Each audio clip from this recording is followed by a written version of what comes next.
Então você tem que entender que erosão é um desgaste do solo, de qualquer desgaste no solo, em que há uma retirada e um transporte desse material que compõe esse solo, né, de um lugar para outro. A ideia básica é essa. Então, todo e qualquer desgaste do solo, das rochas, enfim, né, em que há essa retirada, esse transporte desse material de um lugar para outro. Basicamente, a ideia é essa. Bom, mas quais são esses agentes que causam a erosão do solo?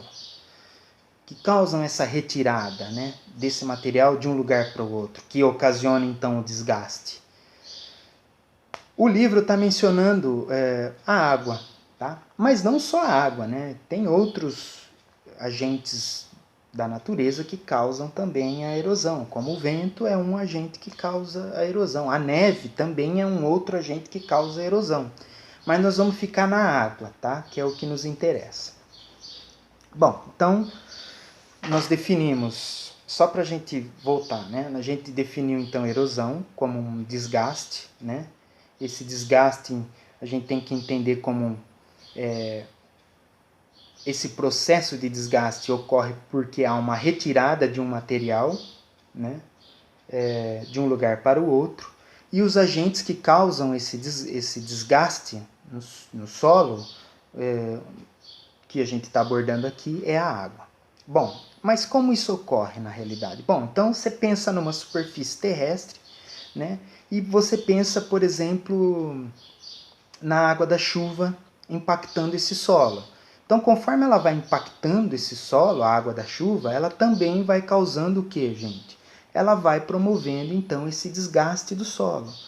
Quando se fala em desgaste, se fala, então, nessa questão da retirada desse material, né? Porque aí, o que vai acontecendo quando ela vai impactando? Vai se formando um desnível ali, né? Até se formar, muitas vezes, um buraco, né? Uma cratera, né?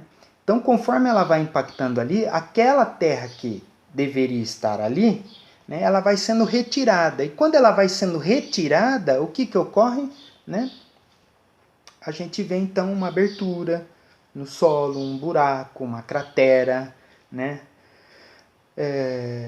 E isso então a gente define como um processo de erosão do solo. Tá certo? Então, basicamente a ideia é essa, tá? Esse exemplo que eu dei, eu vou colocar umas fotos, depois vocês vão ver alguns exemplos de erosão e a gente encerra por aí. E eu vou dar 2 questões para vocês responderem. Tudo bem? Então, é basicamente essa a ideia. Erosão, a gente tem que entender como esse desgaste do solo, né, em que a gente, não só do solo, né, das rochas, entre outros elementos, né, mas em que há uma retirada, né, um deslocamento desse material, né, desse pequeno material, né, que compõe, por exemplo, no caso, a terra, são as partículas de terra, né, ou os grãozinhos de terra ali, né, de um lugar para outro. E aí forma, então, esse desnível que a gente também chama de erosão. E isso ocorre muitas vezes por um processo da natureza, né, a água da chuva, né, é que vai promovendo isso, né, vai levando, retirando esse material de um lugar para o outro. Quando ele se retira esse material de um lugar para o outro, forma então um buraco, né, a cratera, ou então um desnível, enfim, é basicamente isso. Tudo bem? Eu vou colocar umas fotos, depois vocês também vão responder 2 questões para mim. Tudo bem? Então, bem curtinho, 5 minutos, do jeito que eu quis. Valeu, gente!